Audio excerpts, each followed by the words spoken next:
Dahil pa lang tao mo. Ay, papa. Oh, nakawa ka. Oh, kapot. Opening salvo nagali isang pasigabong festival diri sa Barangay Granada ho. Ang ginagawa mo. Daw man natalang pa di nga ho.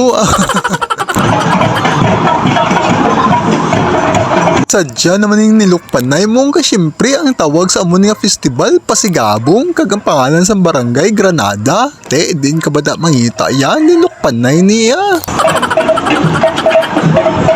By the way, ginpangunahan gali sa ngaton nga Boy Scout of the Philippines ang ari nga parade ginsundan sa ngaton mga majorette andi ni halin nga mga eskwelahan man kadamo bis na eskwelahan dis Granada basit taga Emiliano ni sila diin man.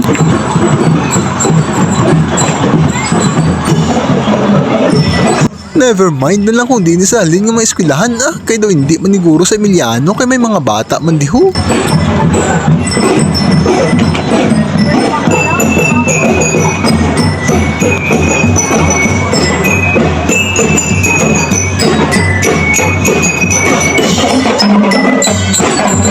Masaot ba ang kamis ng apatse nila ba?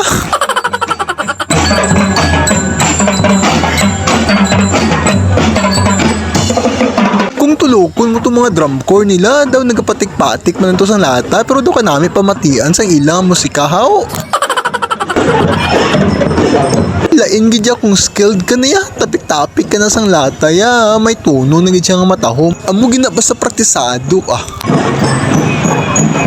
Kaluoy man sa ilang maskara dancers tungod sa kabugat ni guro sang headdress nila, why na sila nagsaot Siyempre, hindi magpaulahi ang amon mga barangay officials ang ginapangunahan ni Kapitan Armando Vito.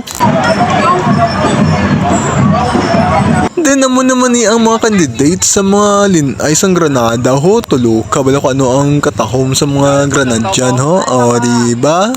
Wow, sana all. Amunis la kabaskog ya, tulog ka balagi ng sakyan nila top down na yung elf. Then ang next sa fila is amo naman ni sila ang mga gaintro sa bongga kanay damo ni sila pero amo ni napaan sa video ta.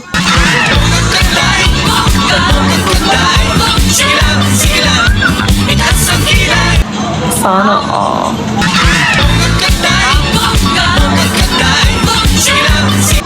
And of course, hindi magpaulahi ang aton yung mga na-stuck nga mga motorista. Intersection pa naman ini ang ginlabyan sa ngang parid sa aton nga mga opening salvo sa aton nga barangay. Pero ay kaso smooth man Japon niya ang lagan sa traffic kay ara man da ang aton personnel sa backup 5 kag may ara man sila nga police multiplier kundi rikta-rikta na mga salakyan So that's it.